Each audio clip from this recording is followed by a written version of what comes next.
This is USVI News, your Virgin Islands connection. Hi, everyone, and thanks so much for joining us for today for USVI News. I'm Emily Matson. The U.S. could soon recommend COVID-19 booster shots for many Americans. Federal health officials and medical experts are expected to advise that most Americans should get booster shots. They would come 8 months after their second doses of the 2-dose Pfizer and Moderna vaccines, and it could all start as early as mid-September. Pfizer says data supports the use of a booster shot. According to the company, participants in the phase 1 trial received a booster dose of its COVID-19 vaccine 8 to 9 months after the second shot. And the third dose showed significantly higher neutralizing antibodies against the original strain compared to the levels seen after the second shot, as well as against the Beta and Delta variants. A free training event for USVI businesses is kicking off on Wednesday, and it's all designed to help your business marketing flourish. It's a virtual event being held by the VI Department of Tourism, and it's called the Destination Optimization Industry Education Event. Again, it's set for Wednesday, and the first session is going to be from 10 o'clock to 11 o'clock in the morning. The second session is going to be from 2 o'clock to 3 p.m. And you can register by visiting USVI Tourism's Facebook page, where you will find the registration link.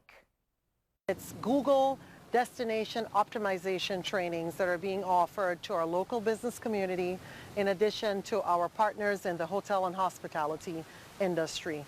This training is going to be at no cost, absolutely no cost to anyone who, has the desire to register for the program.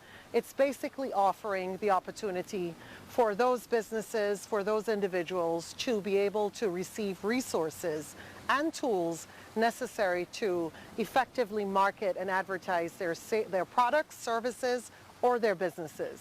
We know currently a lot of our businesses, in particular our hotels or restaurants, use platforms like Google, Yelp, TripAdvisor to market and advertise, but we want to teach them additional tricks and tips that they can actually utilize to fully exploit those platforms and ensure that things like their hours of operation, their locations are properly advertised and noted, so when we have locals or tourists who are actually searching those search engines to find out more information, they're getting the precise information.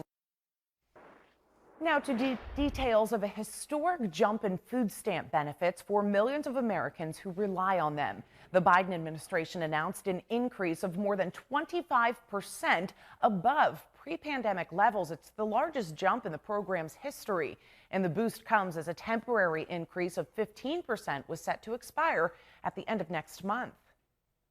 A major boost for struggling families. Food stamp benefits are jumping 27% above pre-pandemic levels, the largest increase in the program's history. For food stamp recipients, the program has been a lifeline. It was, life or death. We were either going to starve or we were lucky enough to qualify for SNAP benefits. The Department of Agriculture, which oversees the program, made the announcement on Monday. The agency says under the permanent revision, the Supplemental Nutrition Assistance Program, or SNAP, the formal name for food stamps, would add an average of $36 per month per person.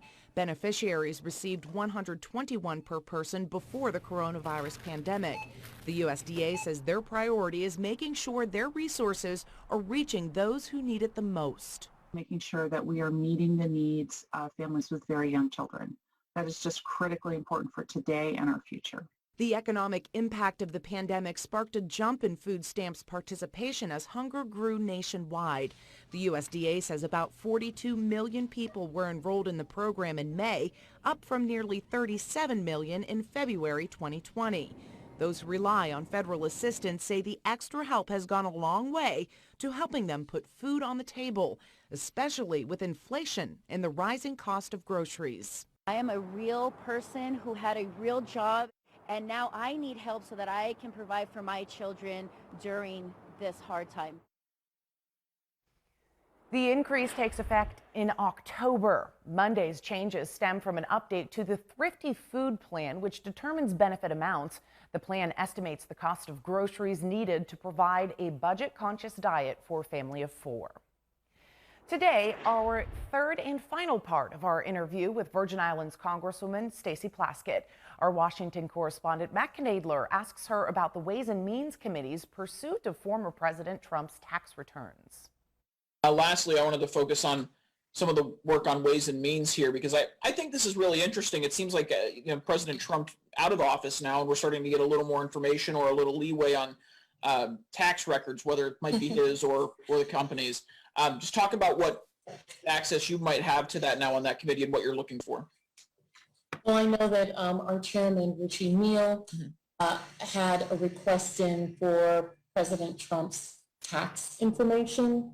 Ways and Means Committee has jurisdiction over the IRS, over taxes. We are the revenue generating component of the federal government.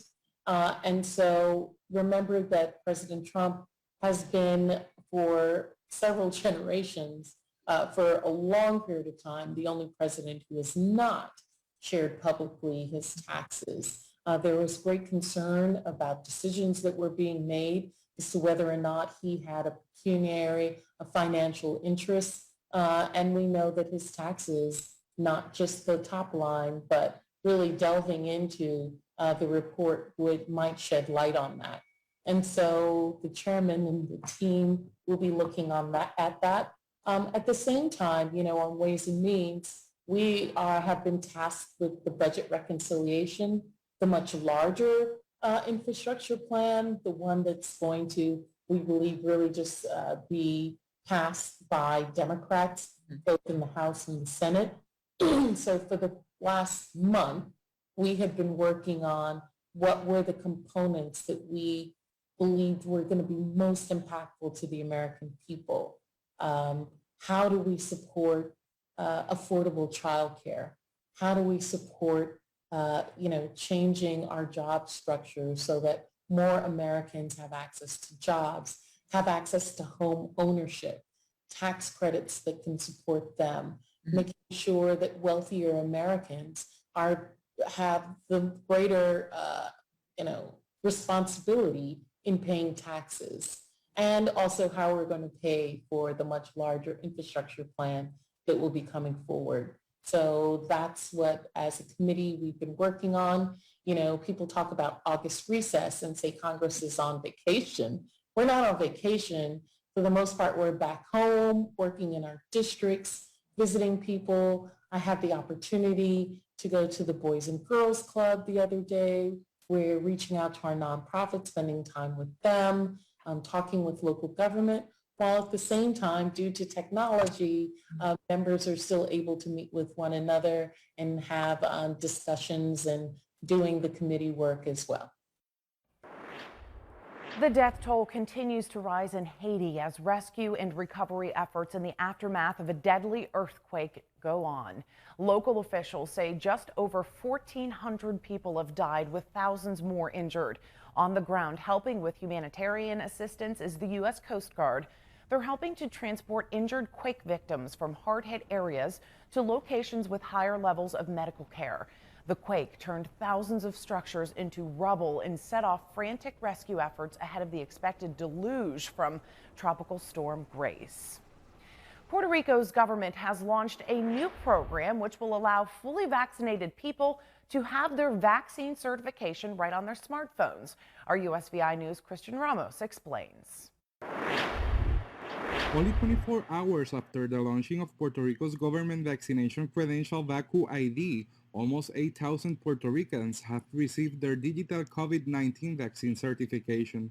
The credential allows people who had completed all vaccine doses to have an electronic record of when they were vaccinated and the product administered. The development of the Vacu ID comes as the new executive order from Governor Pedro Pierluisi requires mandatory vaccination for employees and clients of the food and tourism industry and government employees to control the spike in COVID cases. This ID will serve as proof of vaccination to work or get a service from those industries. The Vacu ID can be downloaded through the Sesco Digital app, and it's available for Apple and Android devices. Once registered, people will automatically participate in a lottery with prizes that will go up to $25,000. And if you don't have access to a smartphone, don't worry because you can still use the CDC vaccination card. Reporting from San Juan, Puerto Rico, Cristian Ramos,